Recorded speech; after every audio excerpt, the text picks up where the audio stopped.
Washington, U.S. intelligence chiefs contradicted some of President Donald Trump's most fundamental foreign policy claims Tuesday, January 29, underscoring a persistent division in his view of the world and theirs. In a hearing on global threats at the Senate Intelligence Committee, the country's top spies took issue with Trump's assertion that the Islamic State group has been defeated, and that North Korea can be convinced to forego its nuclear weapons. They also challenged Trump's claim that Tehran is actively seeking nuclear weapons, the justification Trump gave for withdrawing last year from a multilateral treaty on Iran.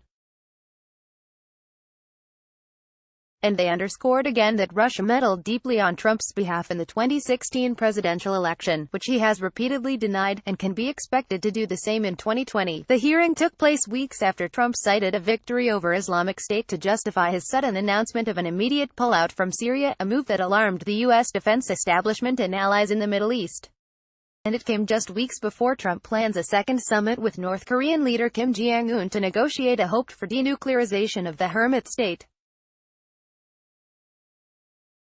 Director of National Intelligence Dan Coats told the committee that the U.S. intelligence community believes it is unlikely that Pyongyang will agree to completely denuclearize. We continue to assess that North Korea is unlikely to give up all of its nuclear weapons and production capabilities, even as it seeks to negotiate partial denuclearization steps to obtain key U.S. and international concessions, Coats said in the annual Worldwide Threat Assessment report. North Korea's leaders see having a nuclear weapons capability as critical to regime survival, is eyeing comeback. The report also warned that Islamic State is hardly vanquished and could easily rise again in a vacuum left by departing U.S. forces, resuming global attacks and restarting its propaganda machine. ISIS still commands thousands of fighters in Iraq and Syria, and it maintains 8 branches, more than a dozen networks, and thousands of dispersed supporters around the world, despite significant leadership and territorial losses, Coats said.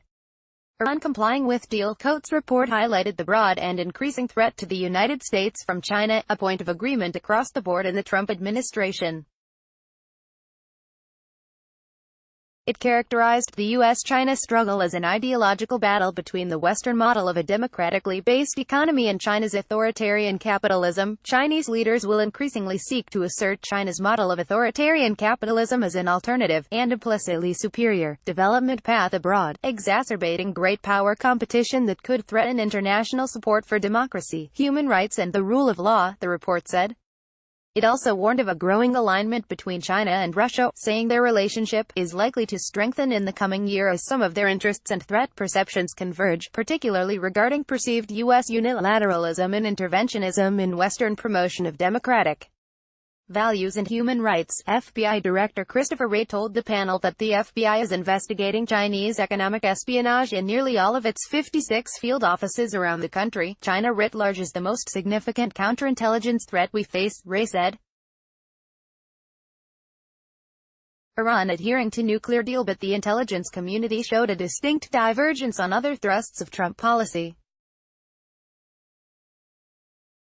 On Iran, Central Intelligence Agency Director Gina Haspel told the hearing that the country is still abiding by the terms of the 2015 nuclear deal, despite Trump's decision to withdraw last year, claiming Tehran had broken it. At the moment, technically they are in compliance with the Joint Comprehensive Plan of Action, Haspel told lawmakers. I think the most recent information is the Iranians are considering taking steps that would lessen their adherence to JCPOA as they seek to pressure the European to come through with the investment and trade benefits that Iran hoped to gain from the deal. There was no comment from the White House on the Coats report.